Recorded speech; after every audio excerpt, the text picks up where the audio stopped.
Chapter number 5, Arithmetic Progression. Hi everyone. Today we are going to deal with a chapter of grade 10. This is comparatively an easy chapter. So this chapter, it's continuation in 11th standard also. So shall we learn this chapter? Okay, come on. Chapter 5, Arithmetic Progression. Here we can see some sequences over here. The first sequence 1, 3, 5, 7, 9, etc. What can we observe over here?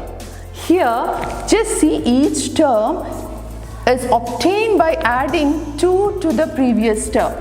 See, 1 plus 2 gives you 3, 3 plus 2 gives you 5, 5 plus 2 gives you 7, 7 plus 2 gives you 9, etc. Now just see the second sequence. Here each term is obtained by adding negative 2 to the previous term. See, 10 minus 2 gives you 8, 8 minus 2 gives you 6, 6 minus 2 gives you 4, etc. Now just see the next one. Here each term is obtained by adding 1 to the previous term. Just see the last one. Each term is obtained by adding 0 to the previous term. Now see. An arithmetic progression is a list of numbers in which each term is obtained by adding a fixed number to the previous term except the first term.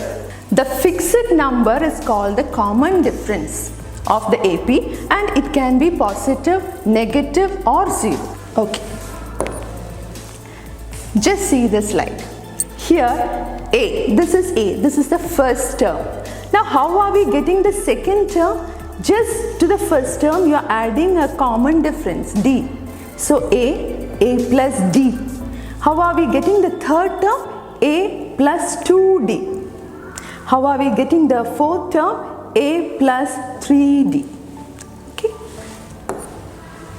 So we can see that A plus D, A plus 2D, A plus 3D, etc. is the general form of an AP. Represents arithmetic progression where A is the first term and D is the common difference, and this is the general form of an AP.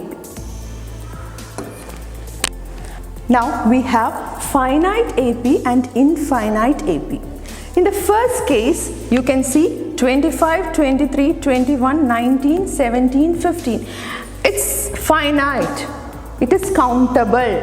But in the case of infinite AP, it's going on. It's non-ending. It is uncountable. So this AP is called finite AP and this is called infinite AP. Now just see a arithmetic progression. You can see first term is 4, second term is 8, third term is 12, fourth term is 16 and go on. It goes on.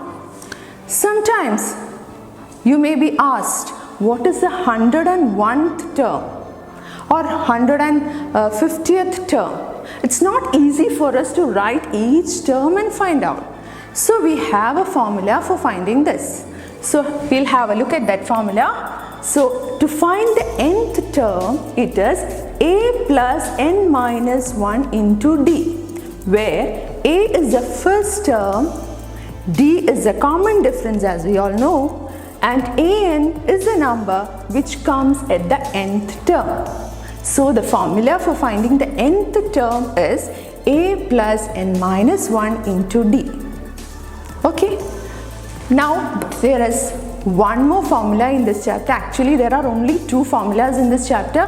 That's why I said it's a very easy chapter. So this is the last formula that we have in this chapter to find the sum of the first n terms of an AP. To find the sum of the first n terms. So the formula is like this.